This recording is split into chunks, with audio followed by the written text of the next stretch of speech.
Hey friends, I ended up again in the middle of nowhere, and I saw something that was so interesting. It reminded me of this Bible verse that says, if one of you ever deceives and leads one of my little ones down a wayward path, it's better for you to have a millstone hung around your neck and thrown into the sea.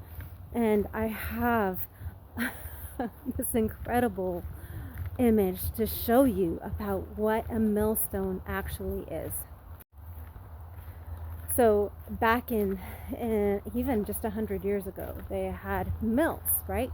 Mills were something that was used to mill flour, right? The grain into flour. And here we are. So this is a millstone. They put the grain, they have this thing that goes up and that lifts up, and then they put the grain in between these two slabs, and then this rotates. They rotate, so this rotates to the right or to the left, and then this rotates the opposite way, and then the flour comes in around here and then comes out here into something to hold it. This is so big, as you can see. Like, here's my arm. Okay, that's about 18 inches there. So it's over 2 feet wide, and there's no way I could even lift that. That looks like marble. It looks like some sort of composite.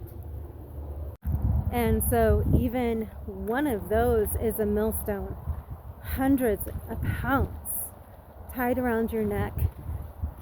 Could you imagine what that would be like to have that tied around your neck and thrown, you personally pushed up, thrown into the sea?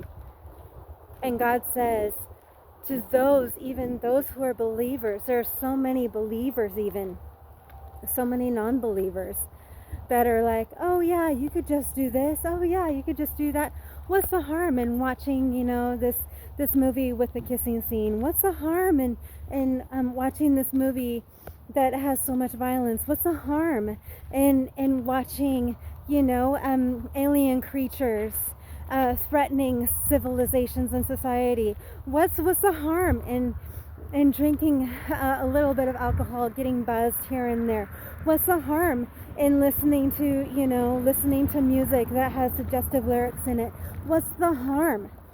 The harm is, my friends, is that if that goes against someone else's standard for living, if that goes against biblical principles that someone else believes, like for instance, there's a lot of believers that still follow the Jewish law, in that they don't eat pork. They don't work on the Sabbath.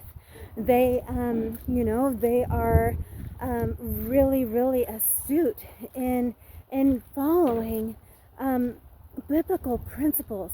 And when we mislead them, when we misguide them out of what their principles are and what they feel is right or wrong, how they feel that God has led them to function, God says it's better for one of those to be on your neck and than for you to lead one of his children astray. So my dear friends, I beckon you to, when someone says, nah, that's not really for me, or I don't know about that, I don't watch those kinds of things, just listen and just be like, okay, that's not this time. Do not try to convince, do not try to lead, do not try to dissuade people into doing something that falls below their belief standard, okay? Because there will be a judgment coming down on you in this life or the next. There will be. And it's an open door for the accuser of the brethren to play games in your mind. And believe me, my friends, you do not want that. So I pray that you will heed this cautionary word, and many blessings to you. Shalom, my friends. Bye-bye.